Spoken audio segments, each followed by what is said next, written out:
ஹல்லேலூயா. கர்த்தருடைய நாமம் மையப்படுவதாக. இந்த காலை வேளையிலே கர்த்தருடைய வார்த்தையை கொடுக்கும்படியாக இந்த நாளிலும் கூட கர்த்தர் இந்த வாய்ப்பினை கொடுத்ததற்காய் கொடான கொடி நன்றிகளை நான் தெரிவித்துக் கொள்கிறேன். இந்த நாளிலும் கூட இந்த காணொளி மூலமாக அமர்ந்திருக்கிற உங்களை இயேசு கிறிஸ்துவின் நாமத்திலே நான் வாழ்த்துகிறேன். இன்றைய தியானத்திற்கு நாம் எடுத்துக்கொள்ளுகிறதான வேதவசனம் ஏசாயாவின் புஸ்தகம் 55வது அதிகாரம் 13வது வசனத்தை நாம் வாசிப்போம். முட்செடிக்கு பதிலாக தேவதாரு விருட்சம் முளைக்கும், காஞ்சொரிக்கு பதிலாக மிருதுச்செடி எழும்பும். அது கர்த்தருக்கு கீர்த்தியாகவும் நிர்மூலமாகாத நித்திய அடையாளமாகவும் இருக்கும். ஆமென். ஹல்லேலூயா. முட்செடிக்கு பதிலாக தேவதாரு விருட்சம் முளைக்கும், காஞ்சொரிக்கு பதிலாக மிருதுச்செடி எழும்பும். அது கர்த்தருக்கு கீர்த்தியாகவும் நிர்மூலமாகாத நித்திய அடையாளமாகவும் இருக்கும். ஹல்லேலூயா. அப்போ ஆண்டவர் சொல்கிறாரு, முட்செடிக்கு பதிலாக தேவதாரு விருட்சம் முளைக்கும், காஞ்சொரிக்கு பதிலாக மிருதுச்செடி எழும்பும். அது கர்த்தருக்கு கீர்த்தியாகவும் நிர்மூலமாகாத நித்திய அடையாளமாகவும் இருக்கும். ஹல்லேலூயா. அப்போ இன்றைக்கு நம்முடைய வாழ்க்கையை பார்த்து ஆண்டவர் சொல்கிறாரு, ஆண்டவருடைய பிள்ளைகளை பார்த்து ஆண்டவர் சொல்கிறாரு, முட்செடிக்கு பதிலாக தேவதாரு விருட்சம் முளைக்கும், காஞ்சொரிக்கு பதிலாக மிருது செடி எழும்பும். அப்போ இன்றைக்கி அநேகருடைய வாழ்க்கை எப்படி இருக்குது அப்படின்னு பார்த்தீங்கன்னா, முட்செடியை போல் இருக்குது, காஞ்சொரியை போல் இருக்குது. அப்போ முட்செடி அப்படிங்கிறது ஒரு கஷ்டமான வாழ்க்கை, ஒரு சலிப்பான வாழ்க்கை, ஒரு நெருக்கமான வாழ்க்கை, ஒரு கட்டுண்ட வாழ்க்கை, இன்னும் சொல்லப்போனால் ஒரு வறட்சியான வாழ்க்கை, ஒரு வளமில்லாத வாழ்க்கை, ஒரு நிராசையான வாழ்க்கை, ஒரு வறுமையான வாழ்க்கை. அப்போ முட்செடி இப்படிப்பட்ட வாழ்க்கைக்கு அடையாளமாக இந்த வசனத்தில் சொல்லப்பட்டிருக்கிறதை நாம் பார்க்க முடிகிறது. காஞ்சொரி என்பது என்ன அப்படின்னு சொல்லி நாம் பார்க்கிற பொழுது, வேதனையோடு வாழ்கிற வாழ்க்கை, வியாதியோடு வாழ்கிற வாழ்க்கை, வருத்தத்தோடு வாழ்கிற வாழ்க்கை, வலியோடு வாழ்கிற வாழ்க்கை. இன்றைக்கு இந்த உலகத்தில் அநேகருடைய வாழ்க்கை எப்படி இருக்குது அப்படின்னு சொல்லி நாம் பார்க்கும்போது, முட்செடியை போல் இருக்குது, காஞ்சொரியை போல் இருக்குது. அப்படி இன்னைக்கு முட்செடியை போல் வாழ்கிற வாழ்க்கையை வாழ்ந்து கொண்டு இருக்கிற ஜனங்களை பார்த்து, காஞ்சொரியை போல வாழ்க்கையை வாழ்ந்து கொண்டு இருக்கிற ஜனங்களை பார்த்து தான் ஆண்டவர் சொல்கிறாரு, உங்கள் வாழ்க்கை எப்படி மாறும் அப்படின்னா தேவதாரு விருட்சத்தை போல மாறும். ஹல்லேலூயா. மிருது செடியை போல மாறும் அப்படின்னு ஆண்டவர் சொல்கிறாரு. அப்போ இன்றைக்கி நம்முடைய வாழ்க்கையில் இப்படி முட்செடி போன்ற ஒரு சூழ்நிலை, ஒரு முட்செடியை போன்ற ஒரு அனுபவம், ஒரு காஞ்சொரியை போன்ற ஒரு சூழ்நிலை, அந்த காஞ்சொரியை போல ஒரு அனுபவத்தில் இன்றைக்கி நம்மளுடைய வாழ்க்கை இருந்திருக்கலாம். அப்போ இன்றைக்கி என் வாழ்க்கை மாறுமா, என் வாழ்க்கையை யார் மாற்றுவா, என் வாழ்க்கையில் இப்படிப்பட்ட சூழ்நிலைகள் எப்படி மாறும் அப்படின்னு சொல்லி இன்றைக்கி கலக்கத்தோடு அமர்ந்திருக்கிற உங்களை பார்த்து இந்த காலை வேளையில் ஆண்டவர் சொல்கிறாரு, உங்கள் வாழ்க்கை தேவதாரு விருட்சத்தை போல முளைக்கும். ஹல்லேலூயா. உங்கள் வாழ்க்கை மிருது செடியை போல எழும்பும். உங்கள் வாழ்க்கையை ஆண்டவர் தேவதாரு விருட்சத்தை போல முளைக்க பண்ணுகிறதும், மிருது செடியை போல எழும்ப பண்ணுகிறதும், அது கர்த்தருக்கு கீர்த்தியாகவும் அது நிர்மூலமாகாத நித்திய அடையாளமாகவும் இருக்கும். அப்போ ஆண்டவர் உங்கள் வாழ்க்கையில் ஒரு ஆசீர்வாதத்தை கொடுக்குறாரு அப்படின்னா அது அவருக்கு எப்படி இருக்கும் அப்படின்னு சொல்லி இந்த வசனத்தில் நம்ம பார்க்குறோம், கீர்த்தியாக இருக்கும். அப்போ உங்கள் வாழ்க்கையை தேவதாரு விருட்சத்தை போல் ஆண்டவர் மாற்றுறாரு அப்படின்னா, ஒரு மிருது செடியை போல் உங்கள் வாழ்க்கையை மாற்றுறாரு அப்படின்னா, அது இந்த நம்முடைய ஆண்டவராகிய இயேசு கிறிஸ்துவுக்கு அது பார்த்தீங்க அப்படின்னா அடையாளமாகவும் கீர்த்தியாகவும் இருக்கும். ஹல்லேலூயா.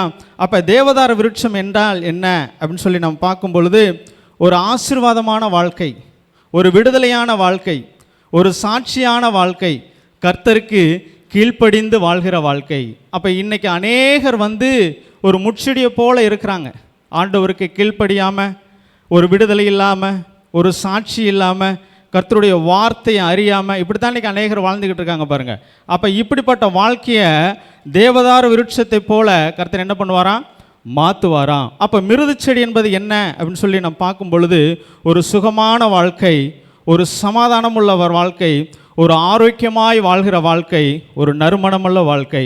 அப்போ ஒரு கஷ்டமான, ஒரு சலிப்பான, ஒரு நெருக்கமான, ஒரு கட்டுண்ட, ஒரு வறட்சியான, ஒரு வளமில்லாத, ஒரு நிராசையான, ஒரு வறுமையாய் வாழ்ந்து கொண்டு இருக்கிற ஜனங்களுடைய வாழ்க்கையை ஆண்டவர் எப்படி மாற்றுவேன் அப்படின்னு சொல்கிறாருன்னு கேட்டிங்கன்னா, ஒரு ஆசீர்வாதமான வாழ்க்கையாக நான் மாற்றுவேன், ஒரு விடுதலையான வாழ்க்கையாக நான் மாற்றுவேன், ஒரு சாட்சியான வாழ்க்கையாக நான் மாற்றுவேன், கர்த்தருக்கு கீழ்ப்படிந்து வாழ்கிற வாழ்க்கையாக மாற்றுவேன், ஒரு வாசனையுள்ள ஒரு வாழ்க்கையாக நான் மாற்றுவேன் அப்படின்னு ஆண்டவர் சொல்கிறாரு. அப்போ நம்முடைய வாழ்க்கை முட்செடியாக காஞ்சொரியாக மாற காரணம் என்ன அப்படின்னு சொல்லி ஒரு 5 பாயிண்ட்டை மட்டும் சொல்லி நான் முடிக்கிறேன். ஆதியாகமம் புஸ்தகம் 3வது அதிகாரம் 17 19 வசனங்களை நம்ம வாசிப்போம். பின்பு அவர் ஆதாமை நோக்கி, நீ உன் மனைவியின் வார்த்தைக்கு செவி கொடுத்து புசிக்க வேண்டாம் என்று நான் உனக்கு விலக்கின விருட்சத்தின் கனியை புசித்தபடியினாலே பூமி உன் நிமித்தம் சபிக்கப்பட்டிருக்கும். நீ உயிரோடிருக்கும் நாளெல்லாம் வருத்தத்தோடே அதன் பலனை புசிப்பாய். அது உனக்கு முள்ளும் குறுக்கும் முளைப்பிக்கும். வெளியின் பயிர் வகைகளை புசிப்பாய். நீ பூமியிலிருந்து எடுக்கப்பட்டபடியால் நீ பூமிக்கு திரும்ப மட்டும் உன் முகத்தின் வேர்வையால் ஆகாரம் புசிப்பாய். நீ மண்ணாய் இருக்கிறாய், மண்ணுக்கு திரும்புவாய் என்றார். ஆமென், ஹல்லேலூயா. அப்போ ஆண்டவர் இங்கே ஆதாமையும் ஏவாளையும் பார்த்து ஒரு கட்டளை கொடுக்குறார். அப்போ என்ன கட்டளை கொடுக்குறாரு அப்படின்னு பார்த்தீங்கன்னா, இந்த தோட்டத்தில் இருக்கிற எல்லா கனிகளையும் நீங்கள் புசிங்க, ஆனால் ஒரே ஒரு கனியை தவிர மட்டும் நீங்கள் என்ன பண்ணாதீங்க, புசிக்காதீங்க. அப்போ ஆண்டவர் அப்படி அந்த கட்டளையை கொடுத்தாரு. ஆனால் இவங்க போய் என்ன பண்ணுறாங்க அப்படின்னு பார்த்தீங்கன்னா, அந்த கனியை அவங்க என்ன பண்ணிடுறாங்க, சாப்பிட்றாங்க. அப்போ சாப்பிட்டதுனால இங்கே என்ன வருது அப்படின்னு பார்த்தீங்கன்னா, அந்த ஆதாமுக்குள்ளேயும் ஏவாளுக்குள்ளேயும் பாவம் வருது, சாபம் வருது. அப்போ அதனால் ஆண்டவர் சொல்கிறார் ஆதாமை பார்த்து, பின்பு அவர் ஆதாமை நோக்கி, நீ உன் மனைவியின் வார்த்தைக்கு செவி கொடுத்து புசிக்க வேண்டாம் என்று நான் உனக்கு விளக்கின விருட்சத்தின் கனியை புசித்தபடியினாலே பூமி உன் நிமித்தம் சபிக்கப்பட்டிருக்கும். அப்போ பூமி இன்னைக்கு ஏன் சாபத்துக்குள்ளாச்சு, ஏன் பாவத்துக்குள்ளாச்சு அப்படின்னா, ஆண்டவருடைய வார்த்தைக்கு ஆதாம் கீழ்ப்படியாததுனால. அப்போ ஆண்டவருடைய வார்த்தைக்கு ஆதாம் கீழ்ப்படுகிற வரைக்கும் பார்த்தீங்கன்னா அவங்க வாழ்க்கை ஒரு தேவதாரு விருட்சத்தை போல தான் இருந்துச்சு, ஒரு மிருது செடியை போல தான் இருந்துச்சு. ஆனால் என்னைக்கு ஆண்டவருடைய வார்த்தையை கேட்காம கீழ்ப்படியாமல் ஆண்டவர் செய்யக்கூடாதுன்னு சொன்ன காரியத்தை அவங்க செஞ்சாங்களோ, அன்னைக்கு அவங்களுடைய வாழ்க்கை எப்படி மாறுச்சு அப்படின்னு கேட்டிங்கன்னா, முட்செடியை போல மாறுச்சு. ஹல்லேலூயா. அப்போ அது வரைக்கும் ஆதாமுக்கு கஷ்டம்னா என்னன்னு தெரியல, நஷ்டம்னா என்னன்னு தெரியல, வியாதினா என்னன்னு தெரியல, துன்பம்னா என்னன்னு தெரியல. அழகா காலையில் எந்திரிப்பார், அந்த தோட்டத்தில் இருக்கிற கனிகளை சாப்பிடுவார், நல்ல ஒரு சூழலில் அவர் வாழ்ந்துக்கிட்டு இருந்தார் பாருங்க. அப்போ ஆண்டவருடைய வார்த்தையை மீறி செய்யக்கூடாதுன்னு சொன்னதை அவங்க செஞ்சதுனால அவங்களுடைய வாழ்க்கையில் என்ன வந்துச்சு அப்படின்னு கேட்டிங்கன்னா, முட்செடி முளைக்க ஆரம்பிச்சு, காஞ்சொரி முளைக்க ஆரம்பிச்சு. அப்போ அது வரைக்கும் அவங்க எப்படி இருந்தாங்க அப்படின்னு கேட்டிங்கன்னா, ஒரு தேவதாரு விருட்சத்தை போல தான் இருந்தாங்க. தேவனுக்கு ஒரு பிரியமுள்ள குமாரனாய், தேவன் ஒரு விரும்புகிற குமாரனாய், தேவன் சந்தோஷப்படுகிற ஒரு குமாரனாய் தான் இருந்தார் பாருங்க. அப்போ நம்முடைய வாழ்க்கையிலையும் ஆண்டவர் நமக்கு சில கட்டளைகளை கொடுப்பார். இதை செய், இதை செய்யாது. உண்மையிலேயே இந்த வேதத்தை ஒரு மனுஷன் படிச்சுட்டான் அப்படின்னா, இந்த வேதத்தை மிஞ்சி மீறி எந்த காரியத்தை அவன் மனசார செய்யவே மாட்டான். அப்படி ஒரு செய்கிற ஒரு சூழ்நிலைகள் அவன் இருதயத்தில் வந்தால் கூட பார்த்தீங்கன்னா, இந்த வேதத்தில் இருக்கிற வசனங்களும் வார்த்தைகளும் அவனை அப்படியே குத்தும். ஐயோ, பைபிளில் இப்படி சொல்லப்பட்டிருக்குதே, வேதத்தில் இந்த மாதிரி வசனங்கள் இருக்குதே, பிறருக்கு உண்டான யாதொன்றையும் இச்சியாது இருப்பாயாக. அப்போ இப்படிப்பட்ட வசனங்கள் எல்லாம் இந்த பைபிளில் இருக்குதே. அப்போ ஒரு மனுஷன் ஒரு துணிகரமாக பாவம் எதை செய்ய மாட்டான், ஏன் செய்ய மாட்டான் அப்படின்னு கேட்டிங்கன்னா, இந்த வேத வசனத்தை அந்த மனுஷன் படிச்சிருந்தான் அப்படின்னா இந்த துணிகரமான இந்த பாவத்தை வேணும் செய்ய மாட்டான். அப்போ அன்னைக்கு ஆதாமுடைய வாழ்க்கையிலையும் ஏவாளுக்கும் ஏன் தேவதாரு விருட்சத்தை போல இருந்த அந்த சூழ்நிலை முட்செடியாக மாறுச்சு அப்படின்னு பார்த்தீங்கன்னா, கர்த்தருடைய வார்த்தைக்கு கீழ்ப்படியாததுனால. 18வது வசனத்தில் நம்ம வாசிக்கிறோம், அது உனக்கு முள்ளும் குறுக்கும் முளைப்பிக்கும். வெளியின் பயிர் வகைகளை புசிப்பாய். 17 வாசிக்கலாம். பின்பு அவர் ஆதாமை நோக்கி, நீ உன் மனைவியின் வார்த்தைக்கு செவி கொடுத்து புசிக்க வேண்டாம் என்று நான் உனக்கு விலக்கின விருட்சத்தின் கனியை புசித்தபடியினாலே பூமி உன் நிமித்தம் சபிக்கப்பட்டிருக்கும். நீ உயிரோடு இருக்கும் நாளெல்லாம் வருத்தத்தோடே அதன் பலனை புசிப்பாய். அப்போ ஆதாம் பாருங்க, ஆண்டவர் ஆதாம் ஆதாம் பார்த்து சொல்கிறாரு, நீ உயிரோடு இருக்கும் நாளெல்லாம் வருத்தத்தோடு அதன் பலனை புசிப்பாய். அது உனக்கு முள்ளும் குறுக்கும் முளைப்பிக்கும் வெளியின் பயிர் வகைகளை புசிப்பாய். அது நீ பூமியிலிருந்து எடுக்கப்பட்டபடியினால் நீ பூமிக்கு திரும்ப மட்டும் உன் முகத்தின் வேர்வையால் ஆகாரம் புசிப்பாய். நீ மண்ணாய் இருக்கிறாய், மண்ணுக்கு திரும்புவாய் என்றார். ஹல்லேலூயா. அப்போ ஒரு மனுஷனுக்குள்ள அந்த சாபம் எப்படி வந்துச்சு அப்படின்னு கேட்டிங்கன்னா, அவன் கீழ்ப்படியாததுனால. அப்போ ஆதாமுடைய வாழ்க்கையில் தேவதாரு விருட்சத்தை போல இருந்த வாழ்க்கை முட்செடியை போலவும் காஞ்சரியை போலவும் ஏன் மாறுச்சு அப்படின்னு கேட்டிங்கன்னா, ஆண்டவருடைய வார்த்தைக்கு கீழ்ப்படியாததுனால. அப்போ இன்னைக்கு தேவனுடைய ஜனங்களாக இருக்கிற நம்மளும் ஆதாம் ஏவாளை போல தான் இன்றைக்கி நம்ம வாழ்ந்துக்கிட்டு இருக்கோம் பாருங்கள். எல்லாருக்குமே கணவன் மனைவி பிள்ளைகள் அப்படின்னு குடும்பமாக நம்ம இருக்கிறோம். அப்போ கர்த்தர் அன்னைக்கு ஆதாமை எப்படி ஆண்டவர் உருவாக்கி ஆதாமோடு சஞ்சரித்து கொண்டிருந்தாரோ அதே போல தான் இன்றைக்கி நம்முடைய வாழ்க்கையிலையும் ஆண்டவர் சஞ்சரிக்கிறார், நம்ம கூட பேசுகிறார், நம்ம கூட செய்கிறார். அப்போ எதை செய்யணும் எதை செய்யக்கூடாது, எப்படி வாழணும் எப்படி வாழக்கூடாது, எங்கே போகணும் எங்கே போகக்கூடாது அப்படின்னு சொல்லி இந்த வேதத்தை நம்ம படிக்கிற பொழுது இதை நம்ம தெரிஞ்சுக்கலாம். அப்போ அந்த வேதத்தில் இருக்கிற வார்த்தைகளை மீறி நாம் செய்கிற பொழுது நம்முடைய வாழ்க்கை தேவதாரு விருட்சத்தை போல இருக்கிற வாழ்க்கை எப்படி மாறும் அப்படின்னு கேட்டிங்கன்னா, முட்செடியை போல மாறும். ஹல்லேலூயா. அப்போ ஆண்டவருடைய வார்த்தைக்கு நாம் கீழ்ப்படியலை அப்படின்னா நம்முடைய வாழ்க்கை முட்செடியாகவும் காஞ்சூரியாகவும் மாறும். இரண்டாவது காரணத்தை குறித்து பார்க்கலாம். ஏசாயாவின் புஸ்தகம் 5வது அதிகாரம் 1லிருந்து 9 வசனங்களை வாசிப்போம். இப்பொழுது நான் என் நேசரிடத்தில் அவருடைய திராட்சை தோட்டத்தை குறித்து என் நேசருக்கேற்ற ஒரு பாட்டை பாடுவேன். என் நேசருக்கு மகா செழிப்பான மேட்டிலே ஒரு திராட்சை தோட்டம் உண்டு. அவர் அதை வேலியடைத்து அதிலுள்ள கற்களை பொறுக்கி அதிலே நற்குல திராட்சை செடிகளை நட்டு அதன் நடுவில் ஒரு கோபுரத்தை கட்டி அதில் ஆலையையும் உண்டு பண்ணி அது நல்ல திராட்சை பழங்களை தரும் என்று காத்திருந்தார். அதுவோ கசப்பான பழங்களை தந்தது. எருசலேமின் குடிகளே, யூதாவின் மனுஷரே, எனக்கும் என் திராட்சை தோட்டத்துக்கும் நியாயம் தீருங்கள். நான் என் திராட்சை தோட்டத்திற்காக செய்யாத எந்த வேலையை அதற்கு இனி செய்யலாம்? அது நல்ல திராட்சை பழங்களை தரும் என்று நான் காத்திருக்க அது கசப்பான பழங்களை தந்ததென்ன? இப்போதும் நான் என் திராட்சை தோட்டத்துக்கு செய்வதை உங்களுக்கு அறிவிப்பேன். அதன் வேலியை எடுத்து போடுவேன், அது மேய்ந்து போடப்படும். அதன் அடைப்பை தகர்ப்பேன், அது மிதியுண்டு போம். அதை பாழாக்கி விடுவேன். அதன் கிளை நறுக்கப்படாமலும் களை கொத்தி எடுக்கப்படாமலும் போவதினால் முட்செடியும் நெரிஞ்சிலும் முளைக்கும். அதன் மேல் மழை பெய்யாதபடிக்கு மேகங்களுக்கும் கட்டளையிடுவேன் என்கிறார் சேனைகளின் கர்த்தருடைய திராட்சை தோட்டம்.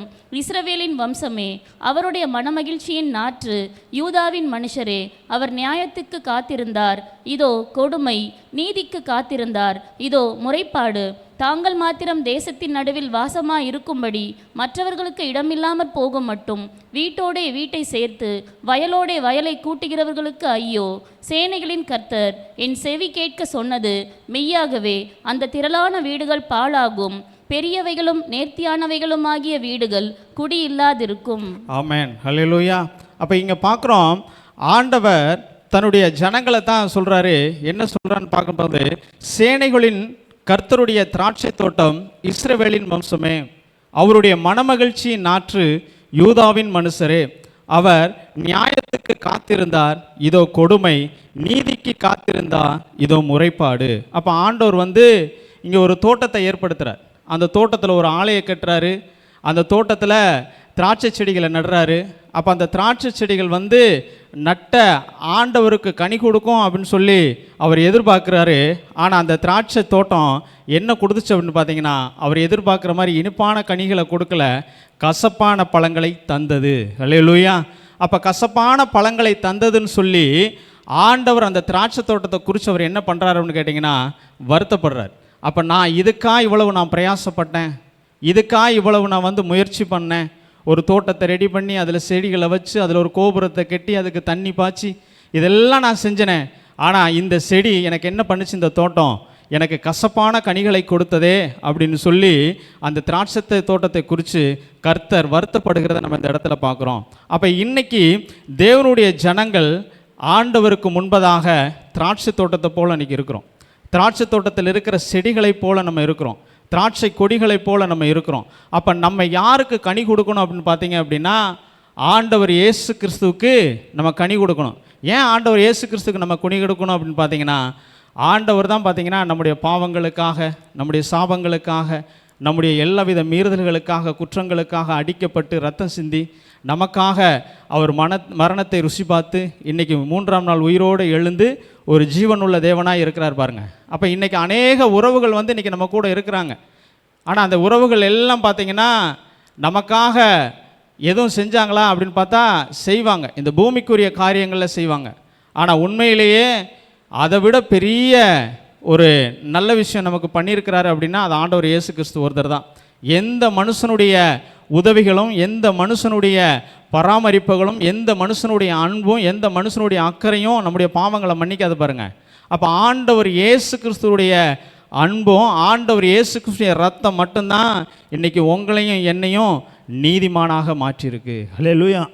அப்போ ஆண்டவர் அந்த திராட்சை தோட்டத்தை பார்த்து தான் ஆண்டவர் வருத்தமாக சொல்கிறாரு, என்ன எதிர்பார்த்தார் அப்படின்னு பார்த்தீங்கன்னா, இந்த திராட்சை தோட்டம் எனக்கு கனி கொடுக்கும், இந்த திராட்சை தோட்டம் வந்து எனக்கு பலன் கொடுக்கும் அப்படின்னு சொல்லி எதிர்பார்த்தாரு. ஆனால் அந்த திராட்சை தோட்டம் என்ன கொடுத்துச்சுன்னு கேட்டிங்கன்னா, கசப்பான கனிகளை கொடுத்தது. ஹல்லேலூயா. அப்போ இன்னைக்கு நம்மளும் கனி கொடுப்பாங்க அப்படின்னு சொல்லி ஆண்டவர் எதிர்பார்த்துக்கிட்டு இருக்கும்போது, ஆண்டவர் எதிர்பார்க்குற கனியை நம்ம கொடுக்காம ஆண்டவருக்கு பிரியமில்லாத நம்ம வாழ்க்கை நம்ம வாழும்போது நம்முடைய வாழ்க்கை என்ன ஆகும்னு கேட்டிங்கன்னா, முட்செடிக்கு பதில் இது தேவதார விருட்சத்துக்கு பதிலாக முட்செடியும் காஞ்சொரியாக நம்ம மாறும். அப்போ கனி கொடுக்கிற வாழ்க்கை வாழலை அப்படின்னா நம்முடைய வாழ்க்கை முட்செடியாகவும் காஞ்சொரியாகவும் மாறும். அப்போ கனி கொடுக்கிற வாழ்க்கை நம்ம வாழ்கிற பொழுது நம்முடைய வாழ்க்கை ஒரு தேவதார விருட்சத்தை போல் இருக்கும். அப்போ தேவதார விருட்சம் அப்படிங்கிறத நம்ம பார்க்கும்போது ஒரு பயன்படுகிற மரம். அந்த தேவதார விருட்சம் பயன்படுகிற மரம், மிருது செடிங்கிறது வந்து ஒரு வாசனையுள்ள செடி. அப்போ இன்னைக்கு தேவதார விருட்சத்தை போல நம்ம கர்த்தருக்கு பயன்படுகிற பிள்ளைகளாக நம்ம இருக்கணும் பாருங்கள். அப்போ ஆண்டவர் ஏன் இந்த இடத்துல வந்து தேவதார விருட்சத்தையும் மிருது செடியும் அப்படின்னு சொல்கிறாரு அப்படின்னா, அது நல்ல வாசனையை கொடுக்கக்கூடியது. அப்போ இன்றைக்கி நீங்களும் நானும் இயேசு கிறிஸ்துங்கிற வாசனையை அறியாத ஜனங்களுக்கு வீசுகிறவர்களாக நம்ம அந்த உலகத்தில் இருக்கணும். அப்போ தேவதார விருட்சம் எப்படி அந்த ஆலய வேலைக்கு, கட்டிடத்தின் வேலைக்கு, கதவு வேலைக்கு, இதுக்கெல்லாம் வந்து அந்த தேவதார விருட்சங்கிற மரம் வந்து பயன்படும். அப்போ அதை போல் கர்த்தருக்கு பயன்படுகிற பிள்ளைகளை நம்ம இருக்கணும் பாருங்கள். ஆண்டவருடைய சித்தத்துக்காக, ஆண்டவருடைய நோக்கத்துக்காக, ஆண்டவர் படுகிற பிரயாசத்துக்காக, ஆண்டவர் எதிர்பார்க்கிற காரியங்களை செய்கிற பிள்ளைகளை நம்ம என்ன பண்ணணும், இருக்கணும். ஆனால் இன்றைக்கி அநேகருடைய வாழ்க்கை எப்படி இருக்குது அப்படின்னு கேட்டிங்கன்னா, நான் மட்டும் நல்லா இருந்தால் போதும், என் குடும்பம் மட்டும் நல்லா இருந்தால் போதும், நான் உண்டு, என் வேலை உண்டு, என் குடும்பம் உண்டு அப்படிங்கிற ஒரு சுயநலத்தில் தான் இன்றைக்கி வந்து அநேகர் வாழ்ந்துக்கிட்டு இருக்காங்க பாருங்கள். ஆனால் இன்றைக்கி ஆண்டவர் என்ன எதிர்பார்க்குறாருன்னு கேட்டிங்கன்னா, நீங்கள் என்ன ஆண்டவர் மூலமாய் நீங்கள் பெற்றுக்கொண்டீங்களோ, நீங்கள் என்ன ஆண்டவர் மூலமாய் அற்புதங்களை, அதிசயங்களை நீங்கள் பெற்றுக்கொண்டீங்களோ அதை மற்றவர்கள் விசுவாசிக்கும்படி, தேவனை அறிந்து கொள்ளும்படி அதை சாட்சியாய் வாழ்கிற வாழ்க்கையை நம்ம வாழணும். ஹல்லேலூயா. அப்போ ஆண்டவருக்கு நாம் கனி கொடுக்காத வாழ்க்கை நாம் வாழுகிற பொழுது நம்முடைய வாழ்க்கை முட்செடியாகவும் காஞ்சொரியாகவும் மாறும். இன்னொரு உதாரணத்தை நம்ம பார்க்கலாம். எரேமியாவின் புஸ்தகம் 16வது அதிகாரம் 10லிருந்து 13 வசனங்களை நம்ம வாசிப்போம். நீ இந்த வார்த்தைகளை எல்லாம் இந்த ஜனத்துக்கு அறிவிக்கும் போது அவர்கள் உன்னை நோக்கி, கர்த்தர் எங்கள் மேல் இத்தனை பெரிய தீங்கை கூறுவானேன் என்றும், நாங்கள் செய்த அக்கிரமம் என்ன, நாங்கள் எங்கள் தேவனாகிய கர்த்தருக்கு விரோதமாக செய்த எங்கள் பாவம் என்ன என்றும் கேட்பார்களானால், நீ அவர்களை நோக்கி, உங்கள் பிதாக்கள் என்னை விட்டு அந்நிய தேவர்களை பின்பற்றி அவர்களை சேவித்து அவர்களை பணிந்து கொண்டு என் நியாயப்பிரமாணத்தை கைக்கொள்ளாமல் என்னை விட்டுவிட்டார்களே, நீங்கள் உங்கள் பிதாக்களை பார்க்கிலும் அதிக கேடாக நடந்தீர்களே. இதோ உங்களில் ஒவ்வொருவரும் என் சொல்லை கேளாதபடிக்கு உங்கள் பொல்லாத இருதய கடினத்தின்படி நடக்கிறீர்கள். ஆதலால் உங்களை இந்த தேசத்திலிருந்து நீங்களும் உங்கள் பிதாக்களும் அறியாத தேசத்திற்கு துரத்தி விடுவேன். அங்கே இரவும் பகலும் அந்நிய தேவர்களை சேவிப்பீர்கள். அங்கே நான் உங்களுக்கு தயை செய்வதில்லை. ஹல்லேலூயா. அப்போ இந்த இடத்துல பார்க்குறோம், இஸ்ரவேல் ஜனங்க தேவனால் தெரிந்து கொள்ளப்பட்ட ஜனங்க, தேவனால் வழிநடத்தப்பட்ட ஜனங்க, தேவனால் அடிமைத்தனத்திலிருந்து விடுவிக்கப்பட்ட ஜனங்க. அப்போ கர்த்தர் ஆபிரகாம், ஈசாக்கு, யாக்கோபு என்கிற முற்பிதாக்களுக்கு ஆண்டவர் வாக்குத்தத்தம் பண்ணுறார். என்ன வாக்குத்தத்தம் பண்ணுறாருன்னா, உன் சந்ததிக்கு நான் கானான் தேசத்தை கொடுப்பேன் அப்படின்னு ஆண்டவர் வாக்குத்தத்தம் பண்ணுறாரு. அப்போ இந்த ஜனங்க எகிப்தில் அடிமையாக இருக்கிறாங்க. அடிமைத்தனத்தில் இருக்கிற ஜனங்களை விடுவிக்கிறதற்கு கர்த்தர் மோசே அப்படிங்கிற ஒரு ரட்சகனை எழுப்பி அந்த ஜனங்களை வனாந்தரத்தின் பாதையில் விடுவித்து நடத்திக்கிட்டு வர்றார். அப்போ அவருக்கு வாக்குத்தத்தம் பண்ணபடி அந்த இஸ்ரவேல் சந்ததி அந்த கானான் தேசத்தை அவங்க சுதந்திரிக்கிறாங்க. ஆனால் ஆண்டவர் சொல்கிறாரு, நீங்கள் அங்கே போகும்போது அங்கே இருக்கிற ஜனங்களுடைய செய்கைகளின்படி செய்யாமலும் அவர்களுடைய முறைமைகளின்படி நீங்கள் வாழாமலும் இருங்க. இந்த தேசத்தில் நீங்கள் எப்படி இருப்பீங்க? நீடித்த நாட்களாக இருப்பீர்கள். அந்த தேசம் உங்களுக்கு பாலும் தேனும் ஓடுகிற தேசமாக இருக்கும். ஒரு ஆசீர்வாதமான வாழ்க்கையில் நீங்கள் இருப்பீங்க அப்படின்னு ஆண்டவர் சொல்கிறார். ஆனால் இவங்க அங்கே போய் என்ன பண்ணுறாங்க அப்படின்னு கேட்டிங்கன்னா, ஆண்டவர் எதை செய்யக்கூடாதுன்னு சொன்னாரோ, எதை பண்ணக்கூடாதுன்னு சொன்னாரோ அதைத்தான் அவங்க போய் செய்வாங்க பாருங்கள். அப்போ செய்கிறதுனால ஆண்டவர் என்ன பண்ணுறாரு அப்படின்னு கேட்டிங்கன்னா, பக்கத்தில் இருக்கிற நாடுகள் இருக்கிற ராஜாக்களை எழும்பி அந்த இஸ்ரவேல் ஜனங்களை சிறைப்பிடித்து போகத்தக்கதான ஒரு சூழ்நிலையை கொண்டு வர்றாரு. இவங்க அங்கே போய் தான் செஞ்ச பாவங்களையும் தன்னுடைய மீறுதல்களையும் அவங்க உணர்கிற மாதிரி ஒரு சூழ்நிலையை கர்த்தர் கொண்டு வர்றார். அப்போ இவங்க இஸ்ரவேல் தேசத்தில் வாழ்கிற வரைக்கும் இவங்களுடைய வாழ்க்கை எப்படி இருந்துச்சு அப்படின்னு கேட்டிங்கன்னா, தேவதாரு விருட்சத்தை போல வாழ்ந்தாங்க. ஒரு மிருது செடியை போல் அவங்க வாழ்ந்தாங்க. இவங்க ஆண்டவர் செய்யக்கூடாதுங்கிறத சொல்லி செய்யக்கூடாதுன்னு அப்படி சொன்னதை மீறி அவங்க செஞ்சதுனால, தேவனை விட்டு அவர்கள் பின்வாங்கி போனதுனால, தேவனை விட்டு அவர்கள் விலகி போனதுனால அவங்களுடைய வாழ்க்கை எப்படி மாறுச்சு அப்படின்னு கேட்டிங்கன்னா, முட்செடியை போல் இன்றைக்கி மாறுச்சு. ஹல்லேலூயா. அப்போ இன்றைக்கி பார்த்தீங்கன்னா இந்த உலகத்தில் அநேகர் இயேசு கிறிஸ்துக்கிட்ட வர்றாங்க.